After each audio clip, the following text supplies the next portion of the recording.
Et y'a tout le monde, j'espère que vous allez bien. Aujourd'hui on se retrouve pour le Catch Actu épisode 2 qui sortira le vendredi 27 mai 2016 bien sûr. Je suis content de faire cette vidéo parce que c'est l'Euro Post Extreme Rules qu'on va s'examiner. Et on va aussi parler de deux news, voilà le sommaire entre autres. On va parler de deux news, donc le retour de la Brand Extension, ça je suis super content, et AJ Styles à Extreme Rules 2016 parce que j'ai entendu beaucoup de trucs par rapport à son match avec Roman Reigns et tout. Du coup j'ai envie d'en parler un petit peu pour donner mon avis. Et bien sûr les résultats du Raw avec les points positifs et négatifs. Donc moi je vous dis c'est parti, on va tout de suite commencer par les deux news. Donc la première news, comme je vous ai dit dans le sommaire, c'est la retour de la Brand Extension, donc de la draft de SmackDown vs Raw. Donc là je suis super content parce que c'est quelque chose que j'attends depuis très longtemps et je pense que tout le monde l'attend vraiment. Donc oui, il y aura encore une fois la draft et c'est à partir de la semaine prochaine à ce que j'ai compris. Donc si vraiment ça recommence la semaine prochaine, normalement il y aura deux champions mondiaux différents. Il y aura le champion des États-Unis à Raw et le champion intercontinental à SmackDown. Et il y aura par exemple les divas iront que à Raw ou que à SmackDown. Bon ça me fait un petit peu chier, mais bon c'est pas grave. J'aurais préféré qu'il y ait le titre féminin et le titre des divas à SmackDown par exemple, et le titre féminin à Raw. Et vraiment je suis pressé que ça arrive, la Brand Extension. Donc voilà, je vous en dirai plus si ça arrive la semaine prochaine dans le Catch Actu épisode 3. Pour la deuxième news, c'est une news concernant le match Roman Reigns AJ Styles. Donc déjà pour commencer, j'ai fait la review de Extreme Rules sur ma chaîne qui est sortie hier, donc vous pourrez aller la voir. Autopub, super. Et oui, donc pour revenir à la news, tout simplement, beaucoup de gens disent que AJ Styles s'est fait ridiculiser parce qu'il s'est pris un spear et il s'est fait battre par un spear. Mais non, le mec a traversé deux tables, une en powerbomb, une en surpassement, et il s'est fait éclater sur la table des commentateurs du panel du kick-off.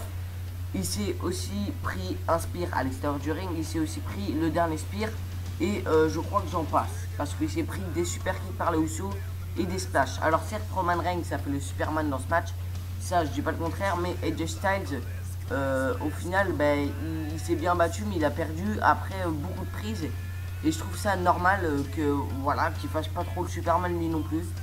Donc voilà, c'était juste pour défendre un petit peu Roman Reigns quand même, parce que là c'est pas spécialement lui qui a tort, même si lui il a beaucoup trop fait le Superman dans son match.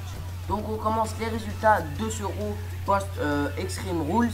Donc pour le premier segment, c'est un segment entre Seth Rollins qui est de retour et qui a fait un très bon discours de heel, même si ça mettait un petit peu en avant Roman Reigns parce qu'il disait que le public il s'en foutait, qu'il pouvait faire sa route tout seul tout simplement. Et tout simplement Roman Reigns est arrivé et il est sorti du ring, donc ça m'a un petit peu saoulé parce qu'il met trop Roman Reigns en avant. Et au final c'est Shane O'Mac qui arrive et qui annonce le match à Money in the Bank pour le titre. Et j'ai trop aimé la réaction de Seth Rollins en mode ouais je vais t'éclater et tout. Donc j'espère qu'il va y avoir un très bon match à Money in the Bank. Je ferai une prediction card très certainement la semaine prochaine. Voilà, plutôt satisfait de ce segment avec le retour de Seth Rollins. Alors après on passe à un match, un match pour se qualifier au Money in the Bank ladder match entre Sami Zayn et Sheamus. Donc Sami Zayn s'est qualifié, j'étais vraiment très content que Sami Zayn se qualifie. Au niveau du match, j'ai trouvé qu'il était assez lent parce que Sheamus a beaucoup dominé lors de ce match.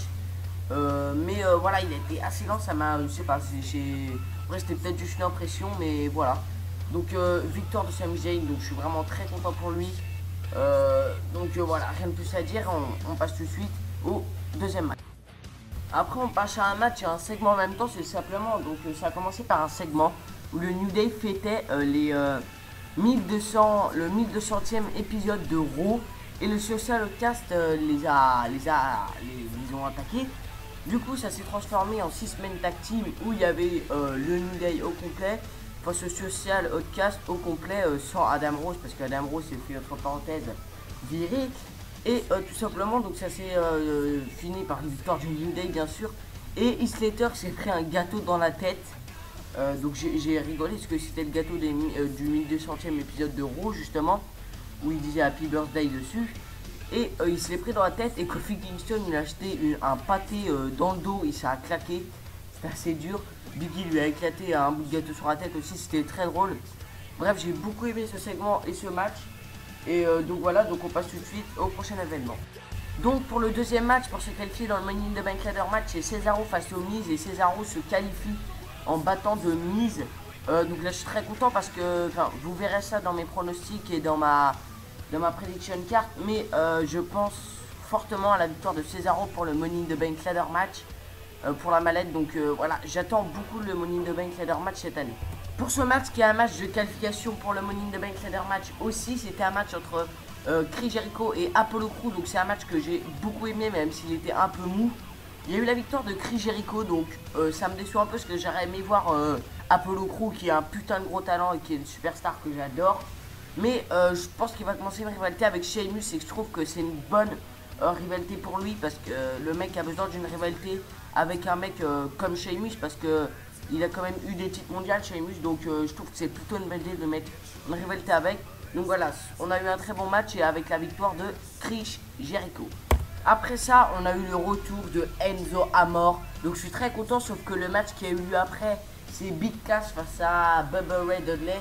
Le seul bémol, hein, parce que j'aurais aimé que ce soit Enzo qui se batte contre Bubba Ray. Et bon, c'est pas grave, parce qu'il y a eu la victoire de Big Cass et je suis très content parce que Big Cass, je le kiffe avec Enzo Amore. Donc voilà, pas grand chose à dire, mais en tout cas, je suis très content que Enzo Amore soit revenu. Après, on a eu un segment entre Charlotte, Ric Flair et Dana Brooke. Donc Dana Brooke qui a pas trop participé, on va dire que c'est plus Charlotte et Ric Flair qui se sont séparés, je veux dire enfin quoi. Parce que Dana Brooke, ça m'embête pas qu'elle soit avec Charlotte pour l'aider à augmenter le roster. Enfin, Charlotte s'est séparée de Ric Flair, donc elle a lâché son père, elle a dit que peut-être que pour le public, Ric Flair n'est pas mort, mais pour elle, il est mort. Donc en gros, voilà, ça signifie la fin, enfin. Ouais, petit jeu de mots, c'était très nul d'ailleurs. Bref, donc voilà, je suis très content de ce segment. Donc c'est un point positif hein, d'ailleurs. Je vous dirai tout ça à la fin. Et on passe tout de suite aux deux derniers matchs de la soirée.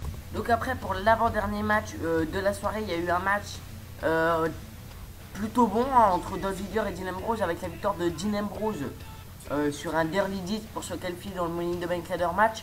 Donc lui, je le vois pas trop gagner, mais pourquoi pas. Je pense qu'il va nous donner plutôt un bon match. Et j'espère qu'il va faire quelques bons spots dans le match. Et pour le main event, donc ce segment et ce match, donc c'était AJ Styles qui quitte le club. Donc j'étais très content quand il a quitté le club parce que je commence à en avoir marre que le club et les Usos s'incrustent dans la rivalité Roman Reigns-Styles. Bref, et après il y a eu un match entre Kevin Owens et AJ Styles, un super match.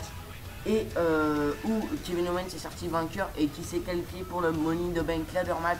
Donc je suis très content que ce soit Kevin Owens qui gagne parce que AJ Styles commence à en avoir. J'en ai pas marre parce que il est super bon et tout. Mais bon voilà, il a toujours été dans les grands matchs et je pense qu'il devrait avoir une rivalité contre le club, contre Finn Balor. Donc voilà, maintenant vous savez ce que j'en pense. Hein. Mais voilà, donc très clairement, je suis très content de ce main event et on passe tout de suite au récapitulatif. Donc super Raw j'ai trouvé parce qu'il y a eu le retour de Rollins, le retour de Enzo, il y a eu de très bons matchs pour se qualifier au Money in the Bank. Il y a eu la séparation de Ric Flair et Charlotte, et la séparation du club et AJ Styles. Donc les points négatifs que j'ai notés, c'est le retour de Rollins, où pour moi il n'a pas eu de match et j'aurais aimé qu'il ait un petit match, donc c'est pas un gros point négatif. Et le retour de Amore, comme je vous ai dit, parce qu'il n'a pas eu son match contre Bubba Ray, c'est juste ça qui m'a déçu. Et les points positifs, c'est AJ Styles et Charlotte qui se séparent, donc AJ Styles du club et Charlotte de Ric Flair. Donc voilà, je suis très content de ce Raw. Je vous conseille de passer sur ma page Facebook, likez ma vidéo, partagez-la et abonnez-vous à ma chaîne pour des prochaines reviews pay-per-view et les prochains reviews de show. Et moi je vous dis ciao bye bye et restez fans de catch.